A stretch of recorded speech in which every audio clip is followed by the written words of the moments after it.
Recently, I was in a town called Narva.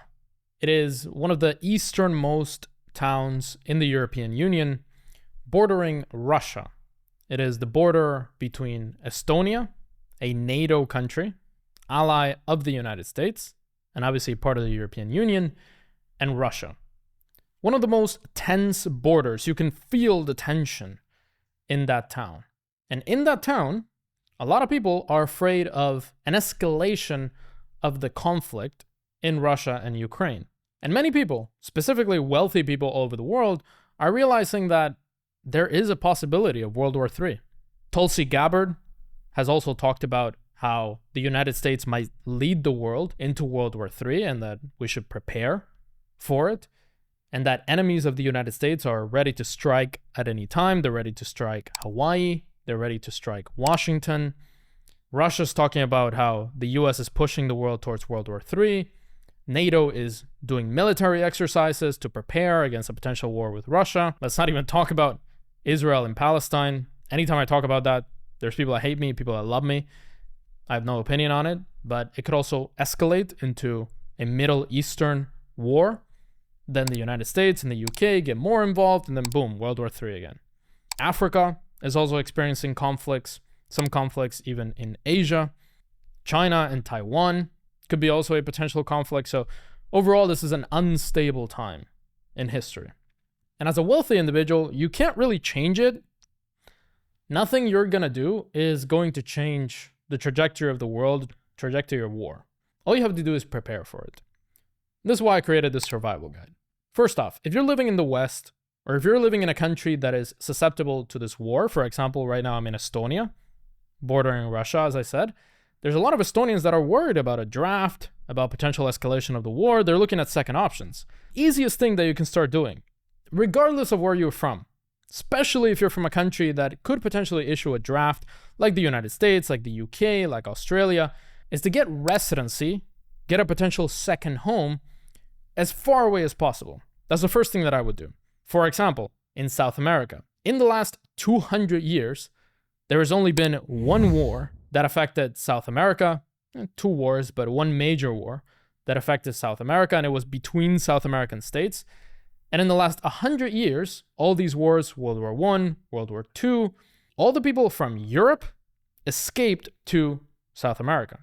And I see the same thing happening now. We see a lot of Germans going to Paraguay, Argentina. We have a lot of French people going to Argentina, getting residency down in South America. I also have residency in South America, and I highly, highly recommend it. If you're looking for the absolute easiest place to get residency in South America, that's going to be Paraguay or Colombia. Colombia is obviously more north, closer to the United States.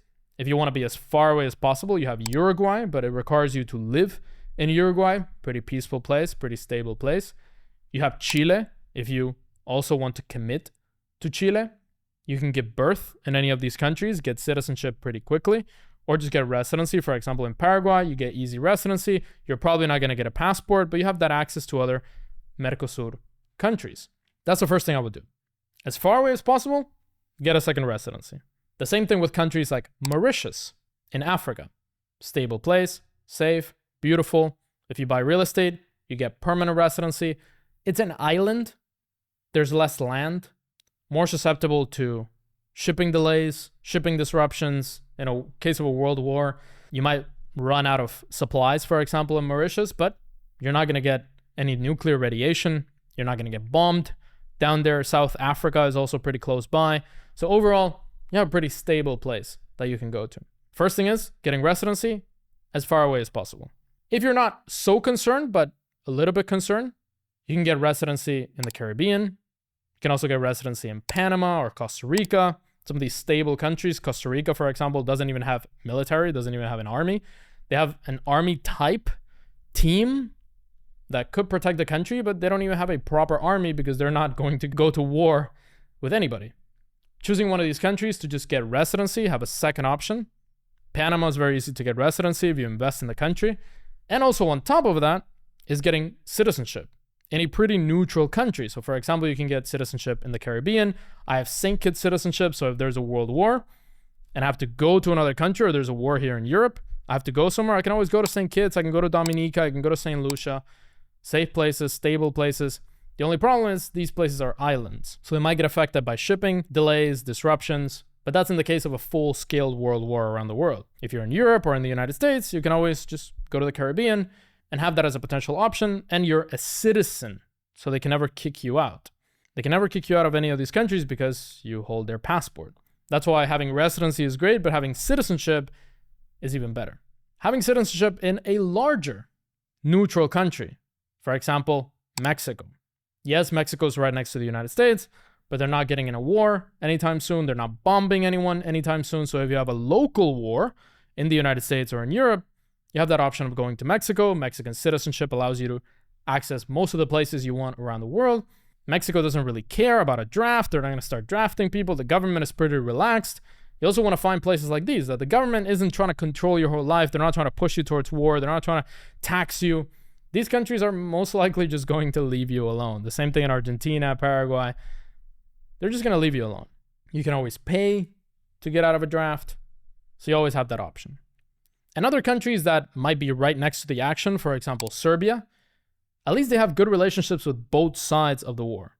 So if Russia and NATO go into a full-scale conflict, Serbia has access to both and they have good relationships with both. So most likely they will not get bombed or destroyed. I'm just saying most likely because NATO already bombed Serbia a couple of decades ago, but you at least have a country that has good relationships with both sides of the war, so we're not going to start to bomb that particular country. Other countries like Turkey, even though they're part of NATO, they also have good relationship with Russia, good relationship with the other side. So although a lot of people say, oh, Turkey's a Muslim country, it's a terrible place, I wouldn't get citizenship there. Well, as long as you can avoid the draft, which is easily avoidable with a small payment, and the person that obtains citizenship by investment in Turkey isn't going to be drafted and their kids can just pay to get out of the war. It's a pretty big place. You have access to many different cities. You have access to both sides of the world, Latin America, Asia, some parts of Middle East. Yeah, you don't have access to Schengen, but if you don't care about that, and if there's a war in Europe, you're really not going to care about that. And they have good relationships with both sides. These could be very helpful passports. One other thing that I learned from visiting Narva, which is, by the way, a Russian-speaking city, even though it's in Estonia, and a lot of people in Narva are happy to be Estonian, happy to be European, they speak Russian because it used to be part of the Soviet Union. A lot of Russians cross in and out. You can only cross by foot. You can't even get a car because the border is technically closed. One thing that I learned from there is that it's always important to prepare many years in advance of something like this happening. Narva used to be a pretty thriving town, a pretty thriving city. It connected Ivangorod on the other side of the border to Estonia, and there was trade going back and forth, but now it's pretty much dead. And now all the young people, if they have European passports, they go to other parts of Europe. Even if they have a European passport, but they only speak Estonian, for example, or Russian, they tend to go to Tallinn, the capital of Estonia. So they either leave the city for the capital, or they leave the country for another European place. So the town, at this point, doesn't have that many young people, isn't thriving anymore, and it's dying. And that happened extremely quickly as soon as the border was closed because of the conflict in Russia and Ukraine. If these people would have prepared in advance and they would have thought, maybe something's going to happen between Russia and Ukraine, and many months in advance, you saw the troops at the border. Many people were saying, oh, it's not possible. They're not going to invade. Nothing's going to happen. Don't worry. If people saw this many months in advance, if people saw this many years in advance, if people saw this conflict getting worse and worse, they would have prepared. I, for example, was eligible for Ukrainian citizenship January of 2022 because I was married to a Ukrainian for 2 years, and I could have gone and applied for a Ukrainian passport. And the war started in February. And I would have had my passport by then, and maybe I wouldn't have been drafted. I would have paid my way out, but that's a lot of unnecessary stress. And I saw that they were lining up troops at the border. I saw that there was more tension. And many months before, I just got out of Ukraine. I saw that happening. I said, I'm not going to deal with this. I'm going to go to Dubai. I'm going to stay in Dubai. And then I did a small travel to Romania. And while I was in Romania, everything started. And I was very thankful that I was not on the other side of the border in Romania. I was not in Ukraine at that time. And I was preparing many months in advance. And I tell you to prepare many years in advance because maybe it's in 2024, maybe 2025, maybe 2035. But if you prepare yourself, you get a second citizenship, you get residency in South America, you get permanent residency in Mauritius or anywhere around the world. Maybe it's some money that you're going to spend and you could have invested into Bitcoin or something else, but now you have that option and it's technically life insurance. You're spending 150 grand, 200 grand, 300 grand in some cases to protect your entire life, your entire family, your assets, your real estate, everything you have around the world in case of some large scale conflict. And then the last thing I would do is not to buy a bunch of real estate all over the world, not to have a bunch of empty homes all over the world, which I think is kind of ridiculous, is to have completely location independent income. A lot of our clients are crypto millionaires, consulting millionaires, YouTubers that they can take their money anywhere in the world. But if you depend on one country for your clients, for your business, local business, brick and mortar business, always have a second income, always have a replaceable income, or always have a way of having that be location independent. Because if you have to leave your country, imagine if I would have built a real estate business or some sort of consulting business, something in Ukraine, and I would have had to shut that down or move that or stayed there to keep it. And at the drop of a hat, you can move, take your income with you, your lifestyle doesn't suffer, your family doesn't suffer, and prepare your family for this move. If something happens, you take your family, you move them to the country where you got them residency, you have that plan B set up, and they're all happy and away from the conflict. That's why I say prepare in advance, get residency as far away as possible, get citizenship as far away as possible, and don't trust these countries that people say, oh, that's the safest place to be in a world war. Like some people say Iceland or Switzerland. If you're a Swiss citizen, sure. If you have Swiss permanent residency, sure. But in the case of a world war, governments start to not give a single S about your immigration status if it's not a citizen. If you're in New Zealand, and New Zealand is far away from war, but you're a US citizen, and the US, for example, decides to draft people, and you don't have a New Zealand passport, you're just a resident of New Zealand, the US can always cancel your passport for not complying with the draft, or New Zealand can always kick you out, or the country where you're in can always do whatever they want with you. In the case of Latin America, that's probably not going to happen, but these people that say, oh, go to Switzerland.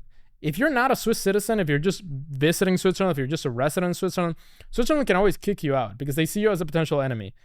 And in these cases, whatever passport you have, that's why it's important to have second neutral passports like the Caribbean or Mexico or these countries where people don't have a bad idea or you're not the enemy. If they see you as the enemy or they see you as a potential threat, they're not going to let you in. The same thing now with, for example, Romania. Romania has citizenship by descent. A lot of people with Romanian descent, they go and apply for citizenship. But if you are a Russian citizen, even if your grandparents or great-grandparents were from Romania, now it's way harder to get that Romanian citizenship because they see you as a potential threat. They see you as a spy. And that's what happens during war. Governments start to be afraid because they have to. Spies, potential threats, potential terrorism. So you have to think forward and always be prepared before. If you have citizenship by descent, get it now before anything happens, before the country where you are, before the United States, maybe the US pushes NATO into war, and then the other NATO states start to not want to have good relationship with the US. You never know what happens. So always prepare in advance. Never go to one of these countries where people say, oh, the safest, like Switzerland. If you're not a citizen of these countries, try to find others that don't really care about you, like in Latin America, or like Mauritius, for example, permanent residency. And if you want to see all the places around the world, all the best countries where our clients are moving to, the wealthiest people in the world, they choose these countries, and our wealthiest clients, they choose these countries to move to for more asset protection, more personal protection, less taxes, more freedom. Check them out right here. Click this video right here so you can learn the best countries for you and your family. Watch it right here.